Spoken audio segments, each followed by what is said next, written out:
Story 1. I took a drive late one night. What happened will haunt me for the rest of my life. Oh, before I forget, man. I was wondering if you could help me with something. The cashier, an acne-riddled kid who looked to be in his late teens or early 20s, looked up from shoving the bag of potato chips, 2 sodas, and a pack of Lucky Strikes into a plastic bag. For a moment, he just stood there, seemingly frozen in mid-action. Then he finally answered. "Yeah, what's up, man?" I let out a barely perceptible sigh. I'd been half afraid that I would be told to take a long walk off a short pier, to put it politely. Feeling relieved, I reached into my back pocket for what was there. You see, I seemed to have, well, sort of gotten lost out here. I decided to take a late-night drive, and ended up getting turned around on all these 2-lane back roads. I unfolded the map and set it on the counter so he and I could both see it before continuing. "So, I was hoping you could point out on here roughly where we are, and, more importantly, the way to get back to the main road." There was another long stretch of silence, and then the kid began to laugh, softly at first, and then louder. "Dude, a paper map," he managed out between wheezes. "Are you for real? What year do you think this is? 1993. For my part, I simply let out a resigned sigh. I'd had a bad feeling I would be getting this sort of reaction from someone his age, and it looked like I'd been proven correct. Can't say I didn't see it coming. He wiped tears from the corners of his eyes and looked at me. "Seriously, bro, don't you have GPS in your car or something?" he asked. Immediately, I hooked a thumb over my shoulder, pointing out the glass entry door at the beige sedan sitting at the gas pumps. "Not in a Honda Accord from 1979, I replied simply. As he looked behind me out the door, I could see he wanted to make another quip, probably something about how I should buy a newer car or something. Thankfully, though, he kept it to himself. Instead, he leaned over the map, and still chuckling softly to himself, began looking at it. A few moments later, he snapped his fingers. "Ah, I still got it," he said proudly, then pushed his finger down near the middle of the map and looked up at me. "We're right about here, roughly 6 or 7 miles outside Placer." I leaned over the counter to see as he drew his finger away. "Here." He nodded, and I pulled a pen out of my pocket, circling the area as a reminder once I left, then examined the map further. "Okay, so it seems I could take more than a few roads to get back to Interstate 5, right?" The kid nodded again, clearly already bored with the unusual interaction by the slightly annoyed look which had begun to cross his face. "Sure," he said simply, then placed my bagged items on top of the map. "That'll be $14.50 for this, and $28.50 for the gas." I reached into my pocket and pulled my wallet out, withdrawing 3 20s and handing them to him. The register let out its trademark ding as it shot open, and he placed the bills in it before pulling out and handing me my change. Placing it and my wallet back into my pocket, I picked up the bag and folded the map back up. "Thanks for the help," I said as I turned to head out the door. "Yeah, no problem," I heard him mutter at me as I crossed to the front door and pushed it open. A small bell hung from the inside, handle jangled as I stepped outside and let the door swing shut behind me. The sounds of the refrigerators humming and the fluorescent lights softly buzzing was replaced by those of a summertime forest at night. Crickets and cicadas buzzed loudly in the grass around the store, almost overwhelming the buzzing sound of the lights over the pumps. The sound of an owl hooting loudly echoed through the trees, followed by the loud call of what had to be an elk. I inhaled the clean air before heading down the steps for my car. Pulling open the driver's door, I took one last look around before dropping into the driver's seat. "So, did you find out where we are?" asked a voice from the passenger seat. For a split second, a wave of confusion and panic swept over me, and I spun in my seat. It was immediately replaced by a wave of embarrassment, amplified as my friend began to let out a deep laugh. "Dude, Were you in there that long that you forgot I was out here waiting for you? Not wanting to admit I had done just that, I shook my head. Nah, bro, not that. Just, dealing with the kid in there was a major headache, he nodded sympathetically. Craig was one of my close friends. Ever since we'd met each other, we'd immediately clicked, and had stuck with each other from that point on. And one thing we both loved to do was take late-night drives to nowhere, simply driving around with no destination in mind, listening to the radio and occasionally sharing a joint one of us would buy. This is the first time we've ever gotten lost, though. I reached into the bag, pulling out the bottle of Mr. Pibb and handing it to him. Here, I said simply, before pulling the Lucky Strikes out and chucking the rest into the back seat. Pulling the key from my pocket, I slid it into the ignition and turned it, the car's buzzer sounding as the dash lights came on. A moment later, the inline four quietly rumbled to life with its traditional burble. Tearing open the packaging, I pulled a cigarette from the pack and stuck it into the corner of my mouth before reaching to push in the car's cigarette lighter. As I did, I shot a glance back towards the store, and froze. A small shiver shot down my spine as I realized the kid was standing at the door and staring out at us. What the actual hell? Craig caught my gaze and turned to look himself. Dude, what the hell is his problem? I shook my head as the lighter popped back out, signaling it was ready to use. I pushed the glowing red coil against the tip of the smoke for a moment until it was lit, then placed it back in its slot. I pulled it from my lips and exhaled a cloud of smoke before answering, feeling more than a bit unnerved.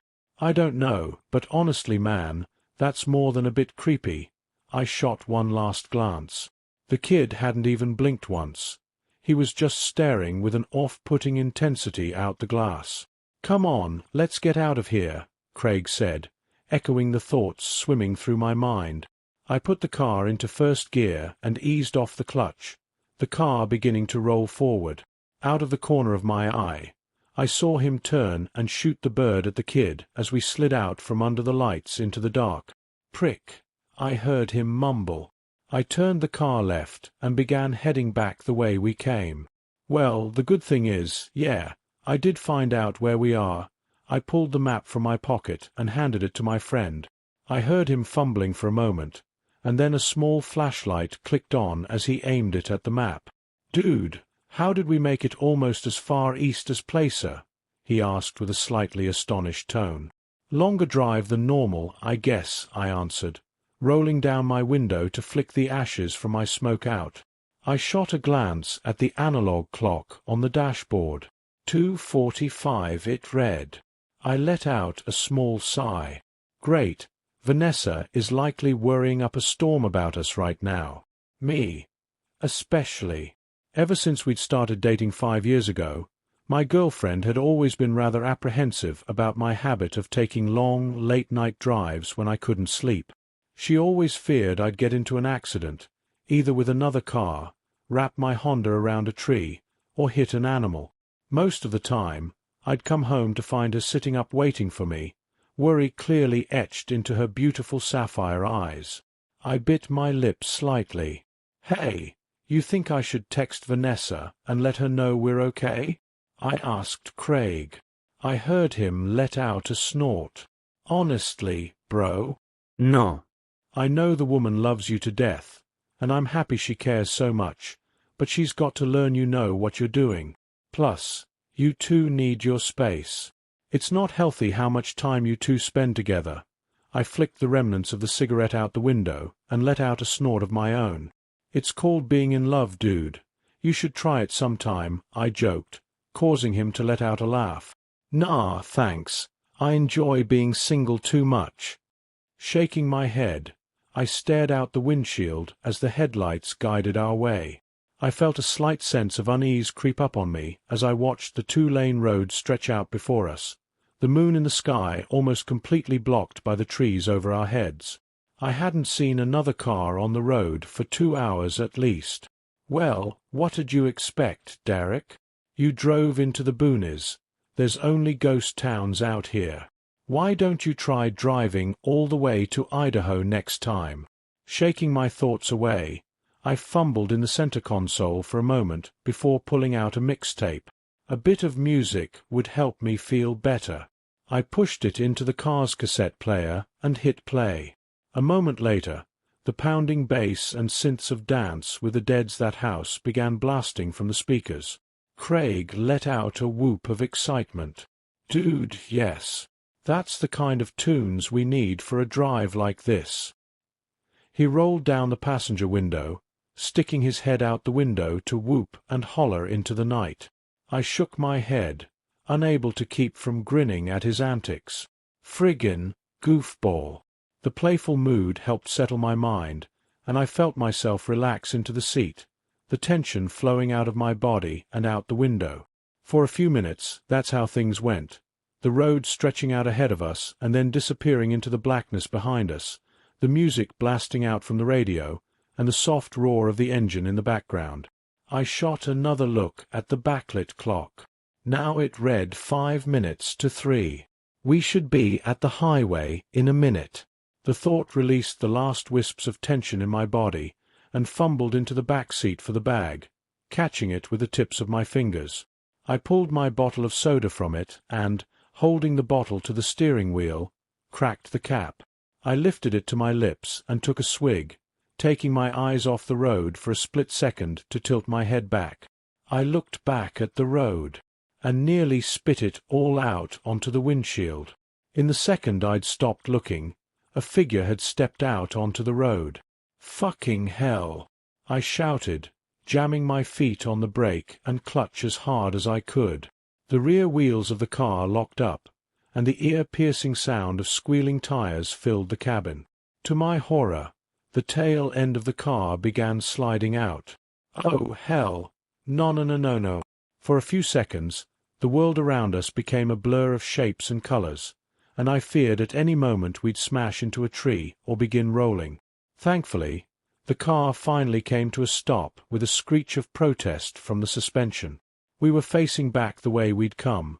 I could tell from the black lines on the road which had once been the rubber of my tires. I gripped the steering wheel with almost a death grip, my heart furiously pounding in my chest. My breaths came in short, ragged gasps. There was no movement in the car for a few seconds, before Craig reached forward and snapped the music off. "Dude, what the fuck?" he shouted at me, his face looking as pale as mine must be. I didn't say a word to him.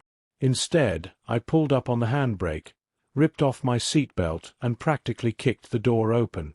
Stepping out onto the pavement, I stepped to the front of the car on unsteady legs until I was squarely in between the headlight beams. I looked around, first at the road ahead, then at the forest on either side. There was nothing there. What the... I turned and looked behind me, over the roof of the car. The red glow of the taillights illuminated a few feet ahead, but beyond that, nothing but blackness. I turned again, looking out at the darkness beyond the branches. No movement disturbed the bushes and branches, and aside from the quiet hum of the car's engine, it was silent. I shook my head. Did I just imagine things? I shook it again. No, I know for a fact I didn't hallucinate. There was someone there. The sound of the car door opening made me turn, seeing Craig step out of the car. Leaving the door open, he immediately came over to me. "You have exactly 20 seconds to explain to me what the hell just happened before I lose it, bro," he exclaimed. For a second, I fought to find my voice. Then I answered. Dude, I'm not crazy. Someone stepped out of the woods and onto the road. It looked like a chick. I thought I was gonna freakin' hit her. I realized I'd been holding in a breath and let it out, trying desperately to get myself to relax. Craig gave me a confused look. "You serious, man?" I nodded. He pulled the flashlight he'd used to look at the map from his pocket and flicked it on, aiming it first at the tree line on one side of the road, then the other. After doing this a few times, he turned back to me. "Well, whoever it was, They're not there anymore, his brow furrowed. But why would a chick be out here in the middle of nowhere? He muttered, more to himself than me. I still answered, I don't know, man. It's freakin' Josephine County. For as many good people live out here, there's also a bunch of weirdos. I heard my friend let out a snort of laughter and reply, but something had caught my attention. A feeling which had slammed into me with all the weight of a Peterbilt. The feeling of eyes boring into the back of my skull. I spun around, looking back towards the car and seeing nothing there. But the feeling remained, and I didn't like it one bit. Especially when the feeling came again, this time from the direction I'd just been facing a moment ago. Realization dawned on me, and I felt a shiver shoot up my spine, along with a flicker of fear. Oh! Shit, I whispered. Craig turned to look at me. What? He asked, seeing the look on my face. He repeated, What? I looked up at him, speaking with a bit of a weak voice. Let's get back in the car right now. He didn't argue, thankfully. He was already moving for the open passenger door, and I matched his pace as the feeling of being watched intensified, as if someone were rapidly approaching from the woods. Oh hell! I broke, first into a run, then a full-out sprint for the last 10 feet, tearing at the door handle and practically launching myself into the driver's seat. Slamming the door closed behind me, I jammed down on the door lock, seeing Craig do the same. He turned to me, his face hidden in the dark, but his voice giving a perfect mental image of it. What the hell was that, man? The tone of it gave away the fact he'd felt, even for the briefest of moments, the same feeling of dread and fear I'd had. You remember those videos of people driving on empty roads in the middle of the night, only to have someone step into the road and get them to stop? I asked. A sharp intake of breath came from the passenger seat before he answered, finishing my thought. And then a bunch of people spring out of the woods trying to ambush them. Oh, hell no. My thoughts exactly. Time to friggin' leave. I released the parking brake, pulling on my seatbelt and jamming the car into first gear. The tires chirped as I hit the gas, and a moment later, we were accelerating away. As we did, the feeling of being watched rapidly fell away to nothing, and I allowed myself to let out a relieved sigh. We drove in silence for another few minutes before I finally spoke again. I think we're in the clear, man. Craig let out a soft laugh. Thank fuck for that, I nodded, then reached for the soda which had fallen, wedging itself by the parking brake. Snatching it up, I uncapped it and took another swig, the still cool liquid feeling amazing going down my throat. Recapping and dropping it behind me into the back seat, I let a laugh of my own. I don't mean to be a Debbie Downer, Craig, but I think after this, I may take a bit of a break from late-night drives for a bit. This just got under my skin too much. For a few moments, longer than I thought, there was nothing, and then he answered, As much as that sucks, bro, I can understand. No problem at all. I thought I could detect a small tone of sadness in his voice, along with something else I couldn't place, but then I heard him sit up straight. Hey, Jake, he asked, a bit of a concerned tone now etched into it. Yeah. I heard him draw another breath. Shouldn't we be to the highway by now? Or at least see the lights of passing cars? I hadn't been fully concentrating on anything except the next stretch of road in my headlights, but at his words, I jerked my head to look beyond them. What the actual hell? He was right. The lights of cars and trucks flashing by on the freeway should be visible through the dark. I clearly remembered looking in my side view mirror as we turned onto the road from the highway, seeing the ever-present white and red glows zipping by both ways at close to the same distance we were now. That wasn't the case anymore. All I could see in front of us was darkness, and the woods on either side of the road. For a moment, I lifted my foot off the accelerator, letting the car slow down a little as my brain whirred. He's got to be mistaken. Hell, I've got to be mistaken. We just haven't gotten close enough to the highway yet. You know these old roads, Derek. They often end up longer than they first look. Feeling somewhat relieved by the thought, I said it out loud to Craig. He nodded, but I could tell he wasn't completely convinced. And, for that matter, as much as I repeated it mentally to myself, I couldn't completely convince myself either. It was as if seeing the woman's step in the road had shaken me more than I'd first thought. Pushing back down on the gas, I shifted into fourth gear and watched the speedometer flirt with 55 miles an hour. For a few minutes more, neither one of us saw anything as we drove in silence. And then, Craig let out a cry. There! A light! For a moment, a surge of hope welled up inside me, and I craned over the steering wheel, looking to see the highway. It was dashed as I saw it was only a streetlight, standing solitary guard on the side of the road like a sentry. Beneath it stood an old, worn sign which seemed to have been shot at many times with both BB pellets and actual bullets. I slowed the car some as it came towards us so I could read it, and felt a wave of confusion fall over me. Golden, 2 miles. The fuck? Craig breathed out as he read the sign. It passed by us, the streetlight momentarily bathing the interior of the car in light and showing the confused, worried look on his face. How the hell did we end up by Golden? Golden is a ghost town, one which attracts visitors every year to check out the standing buildings. It was a mining town which had a population of a few hundred people, but once the prospects dried up in the early to mid-20th century, it became the ghost town it is today. Its biggest claim to fame nowadays was being featured on Ghost Adventures a few years back. Craig repeated his question, but I wasn't able to answer him. My thoughts were racing inside my head. There's no freaking way. Golden is miles to the north of Placer. There are no roads connecting the two areas, from what I saw on the map. Not to mention, we've been driving in a straight line since leaving the gas station.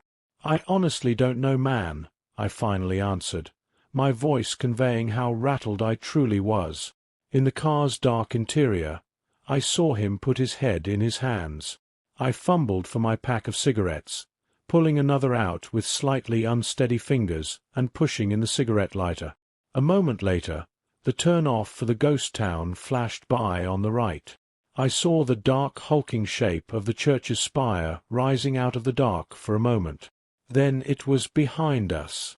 The lighter popped out, and I pressed it to the smoke, lighting it and putting it back. I decided I needed to try and calm the rising tension that was filling the car's interior. Look, however we ended up here, man. The fact is, we can't be far now from the highway. So, let's just keep our wits about us, keep calm, and when we get back to my place, you, me and Vanessa can have a good laugh over this. Sound good? I heard my friend take a deep breath, then let it out in a whoosh. Okay, yeah, that sounds like a plan. He let out a soft laugh, and I felt him pat my shoulder.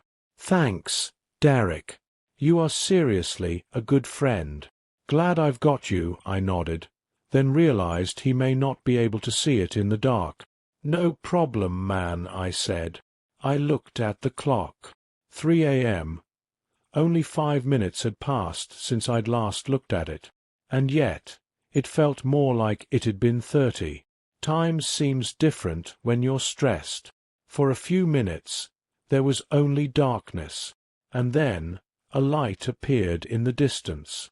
Ah, there we go, I exclaimed. I waited to see the sign for the on-ramp appear, and felt a shiver shoot up my spine as the sign for Golden flew by again. That's what? Craig didn't say anything, but I felt him stiffen in the passenger seat, showing he'd seen it as well.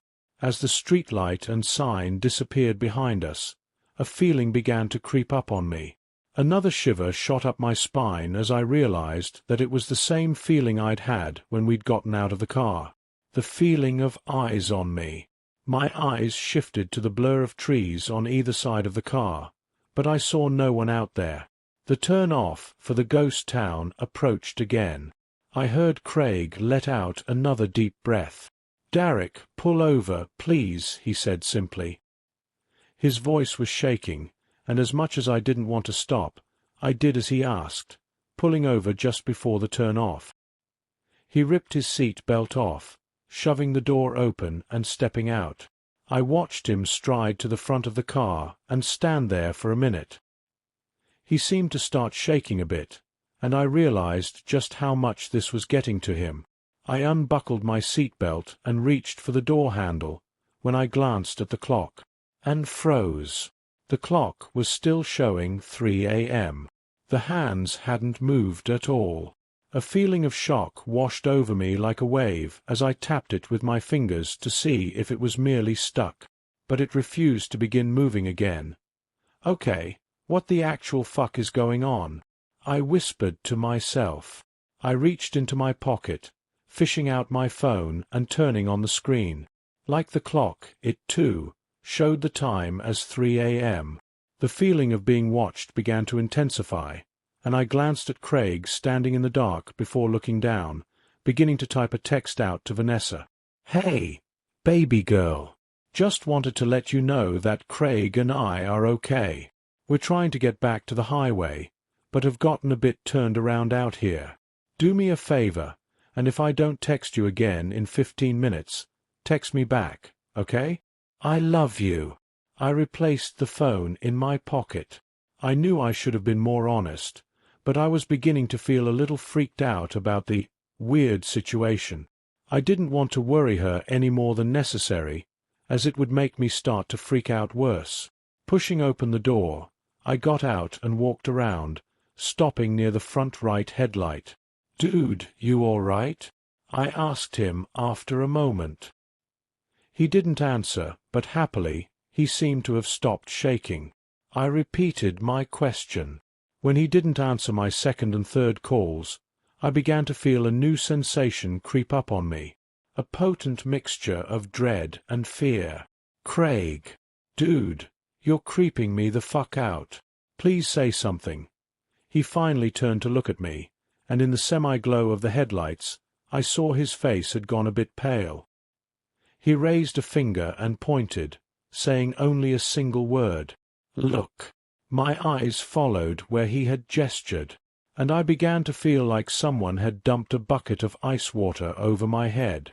The cigarette dangling from my lips fell from my mouth to the ground. Standing about 50 feet away, just inside the treeline, was a figure. It was drenched in gloom, but, with a gasp, I realized it was the same woman who'd nearly caused me to wreck. "Oh, fuck me sideways, man." I swallowed, finding my voice. We should get back in the car, Craig," he nodded almost immediately. "I think you might be right," he answered, his voice wavering. Not taking our eyes off the figure, we slowly backed up until we reached our respective doors and climbed in. I didn't even bother pulling my seat belt on. I just jammed the gear shifter into first and floored it. Dirt and gravel kicked out behind us, and the car shot forward onto the road. This time, I didn't let up on the gas. I kept my foot hard down, the engine beginning to roar as I shifted into third and fourth. The speedometer reached 60 as I shifted into fifth gear, the feeling of being watched intensifying with each passing second. I prayed that I would see something, anything ahead of us. An intersection. A house.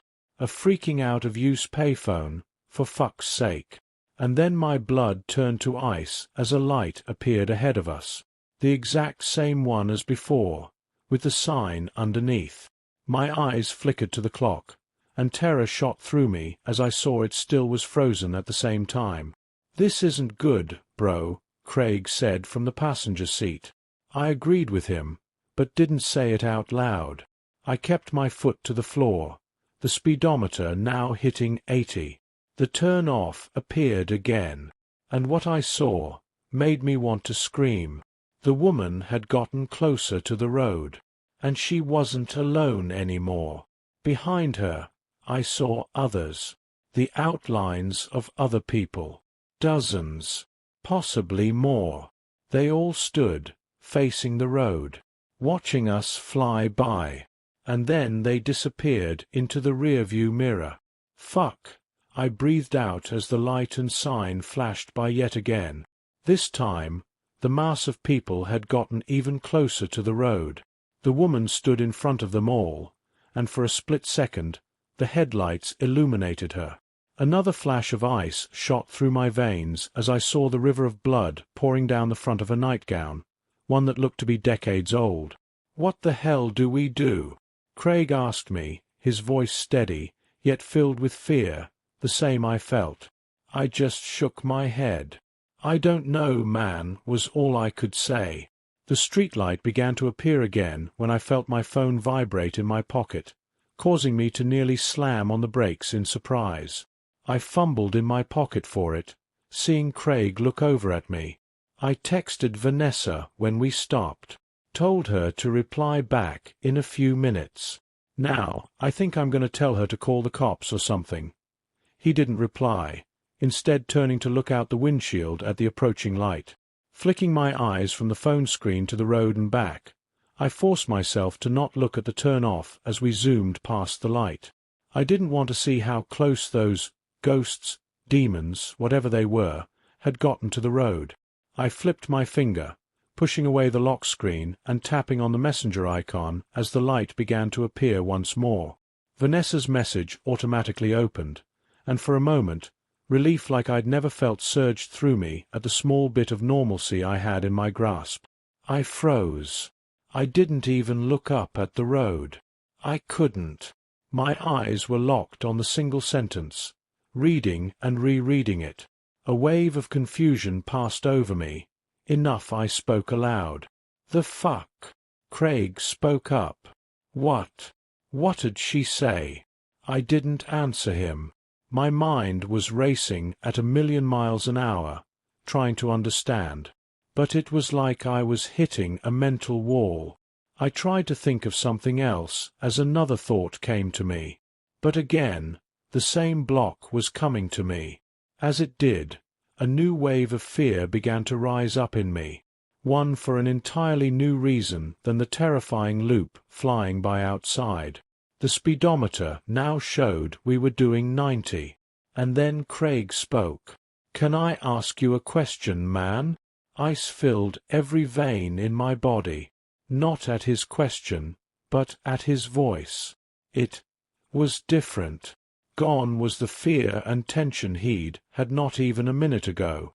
Now, he just sounded flat. No, not flat. I couldn't tell why, but the way his tone was, it almost made me feel like he was smiling. Another shiver cascaded up my spine as I finally forced myself to answer, my mouth dry as cotton. "What?" He answered as we began to fly under the streetlight. "Are you scared?" For whatever reason, the question made me turn to look at him, just as the light whizzed over us. For a split second, the car's interior became illuminated again. My eyes locked with his. The light flew by. The turn-off appeared again, and for a moment, my eyes flicked up to see that the woman was right next to the road, bathed completely in the headlights. I finally caught a glimpse of her face. And then I was screaming, my fingers tearing at the door handle as the car swerved to the right. I saw a tree flying towards the windshield. I didn't think. I just forced the door open and leapt out. The ground rapidly flew up to meet me. Darkness. I woke up in a hospital room, a bandage covering my head and one arm in a sling. My chest felt like it was on fire as well. The first thing I saw was Vanessa, who, upon seeing me wake up, burst into tears and wrapped her arm around me. A few moments later, the doctor came in. He told me that I was a lucky man. Apparently, I'd gotten away with only a gash in my head requiring staples, severely bruised ribs, and a broken arm. "Shocking for having dove out of a car at what appeared to be tremendous speed," he said, raising an eyebrow. Then he told me the police wanted to speak to me. He showed them in, and 2 officers entered, asking me many questions. I told them exactly what had happened. Well, except for 2 small details, anyways. They appeared to take my account seriously, and promised to look into it. "We've had some reports similar to yours, sir," one of them answered tentatively. Then they told me how I'd been found. How a father and son who owned a gas station nearby had been out driving, and had come across first my destroyed Honda, which had wrapped itself around a tree, and then some, and then, lying unconscious in the grassy ditch, me. They didn't say who they'd been, but I had a fair idea who they'd been. At least, the son, anyways. That night was 3 months ago. I've been at home, resting and healing this entire time. It's given me plenty of time to think, plenty of time to process everything. I try not to think about that night, about any of it. I feel like I'll go insane if I do, especially after the police told me that they found nobody else at the scene of the wreck, only the passenger door hanging open. But I've had to, after receiving an email from an unknown address, one claiming to be the son, the kid I saw in the gas station that night. He told me things that his father told him he'd seen for years, that he didn't believe at all, until that night, when he looked out the door at my car. That's when he'd frantically called his father. As I type this out, I feel myself begin to violently shake, remembering the woman's face, indeed a ghost, as it flashed in the headlights. The look of horror plastered there as she frantically waved at me to get my attention. The same look the others must have had. Remembering turning to look at Craig as the light flickered over, and seeing the smile on his face. A smile wider than any human being's could possibly be, filled with shark-like teeth as black eyes stared hungrily at me. The same shark-like smile the kid told me he'd been flashed as I'd pulled away. But mostly, I remember the single line of text Vanessa sent me. What caused me to rack my brain, trying frantically to recall my friendship with the figure sitting opposite me, and horror filling me as I realized I couldn't think of one single memory. What will keep me from ever taking late-night drives again? The 3 words that will remain burned into my memory forever. Darling. Who's Craig? Story 2. My friend has a camera that will show you your last photograph before you die. Everyone dies at some point, and with that reality comes some cold, hard facts. You will have a last kiss, a last hug, a last phone call, and a last photograph. On Friday night, we met up at Casey's house. Even though she has an annoying neighbor, her parents built this amazing fire pit that's the perfect spot for chilly autumn nights. After starting the fire and roasting some marshmallows, she brought out something I hadn't seen in at least a decade, a disposable camera. "This is a special camera," Casey said, with a grin. "Apparently, when you take a picture, it'll be your last photo before you die." I sat there, trying to digest what she was saying. "You mean, the camera kills you?" "Yeah, like that one Goosebumps book," Brady replied. "Say cheese and die." "Oh my gosh, I loved that one," Maribel said, grinning. No, that's not what I mean." Casey held her hands up, clearly annoyed that we didn't get it. "Everyone has a last photo before they die. Like, for example, my grandpa. 3 days before he passed away, he went on a fishing trip. The last photo on that trip is the last photo that was ever taken of him." "Well, it's impossible for a camera to show that," I replied. "It would have to be a time-traveling camera for that to work." "You guys are no fun." Casey rolled her eyes and started putting the camera back in her bag. Wait. We didn't say we didn't want to use it," Maribel said. "Yeah, it could be fun," I added. A wicked smile flashed on Casey's lips. "Okay, good. Who wants to be the first?" Brady raised his hand. "I'll go." That was Brady for you. Never missed a chance to impress the girls. He stood up, his face lit by the roaring fire. Where should I stand?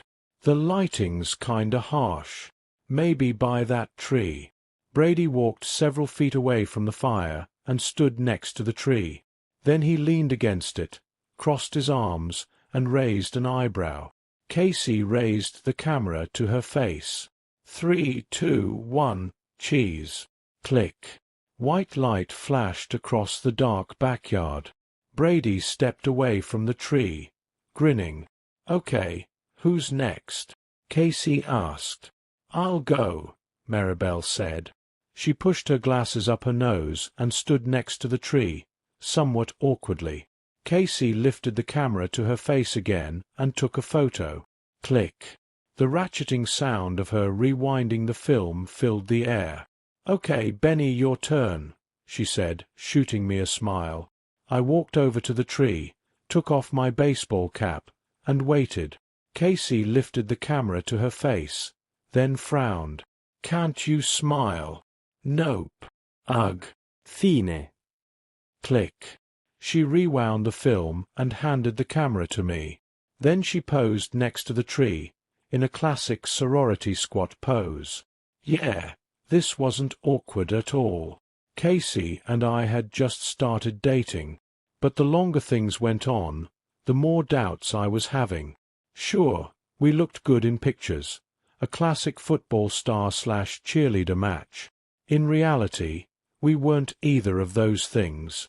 She was pretty, but extremely insecure, jealous, and high maintenance. I was a neurodivergent math nerd who just happened to luck out genetically and look like a jock. I stared at her through the viewfinder, her form slightly distorted. Click. Hey, you didn't count down, she whined. What? You were posing. I want to know exactly when the photo is being taken. That's all. Okay. Sure. I rewound the camera and handed it back to her. She sidled up next to me and lowered her voice. Hey, when Brady and Maribel leave, you want to stay a little bit after? Oh, I don't know. My dad's renovating the kitchen, and he wants me to help him in the morning. It doesn't have to be long. Just for a little while. I should have said no, but she was pushing, and I felt bad saying no. Okay, just for a half hour. Sounds good to me. We can watch something down in the basement. My parents can't hear a thing down there. What about your neighbor? He seemed really mad when we were watching V for Vendetta. Said the explosions woke him up. Remember, he was pounding on the glass door and yelling at us. She rolled her eyes. So we'll keep the volume down. Come on, it's just a half hour. We don't even have to watch anything. Okay. Before I could say more, she grabbed the camera and started towards the fire pit. I followed. When are you gonna get those developed? Brady asked. We could go tonight. There's still a 1-hour photo in the CVS on Route 14, Maribel replied. And we could pick up some snacks. Wait, seriously? They still develop photos? Casey asked. My dad uses them for passport photos and other official stuff. So it was decided. The four of us piled into Brady's car and took off into the night. We spent the entire hour hanging out at the store, picking out snacks. Then Casey went up to the counter, grabbed the paper envelope, and led us back out to the car. We piled inside and Brady turned on the lights. She flicked open the envelope and pulled out the photos. No fucking way. The first photo showed an older man standing on a beach. Grey hair dripping wet, blue waves rolling behind him. But with his square jaw and tall build, he looked just like an aged-up Brady. That's impossible, I said. Not necessarily, Maribel replied after a pause. The camera looked like a disposable camera, but it's possible someone put a cheap microchip in there, like a mini Raspberry Pi, or something. Then it took our photos, and with the help of AI, aged them up. Yeah, but how would the CVS develop them? I asked. Maybe it was straightforward. Maybe when he opened the camera to get the film, there was a USB stick there instead, loaded up with the images. So he just stuck it in the computer and printed them out. It's weird, but Amazon is full of weird shit like this. I once saw a karaoke machine that used AI to auto-tune everyone as they were singing, in real time. We could go back inside and ask them, I suggested. I want to see the rest of the photos first, Casey said, nearly cutting me off. Where'd you get this camera, again? Maribel asked. A friend gave it to me. And with that vague response, she flipped to the next photo. It was a family Christmas photo. Several people standing in front of the tree, happy faces lit by multicolored lights. But my heart dropped when I saw the woman on the left. A woman, maybe 30, holding a little baby, with the same heart-shaped face, the same curly dark hair as Maribel. Oh no, she said, her eyes wide. We all stared at the photo, silently, unsure what to say. But then I saw it. In the middle of the photo, sitting on the couch, was an old woman, a very old woman, with skin so wrinkled it looked like crepe paper, and hair so white it looked like a tuft of cotton candy on her head. Wire-framed glasses were perched on her nose.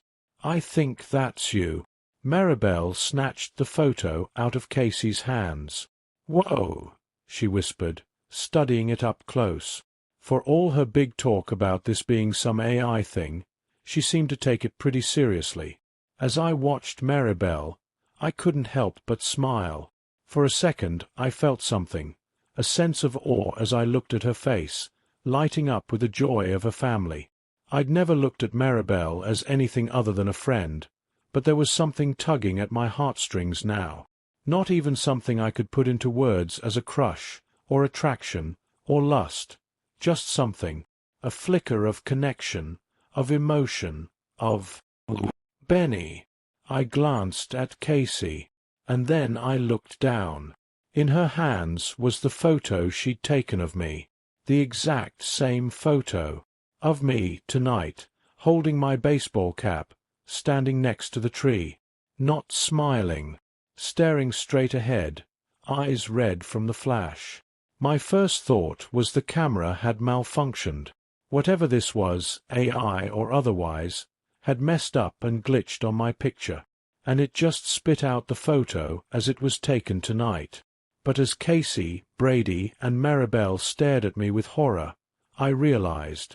So it's saying, the picture you took of me tonight is the last picture of me alive. I guess so, Casey said. The silence pressed in. I shook my head and forced a laugh. Come on, this is just some stupid prank camera. Like Maribel said, it's some AI thing. Maybe it even purposely skips some people to scare them. None of them were laughing. Okay, come on, let's look at Casey's. I plucked my photo from the stack, and froze. Casey was sitting on the floor of someone's basement. Her hands were tied to a metal support pole with thick rope. A strip of duct tape had been placed over her mouth.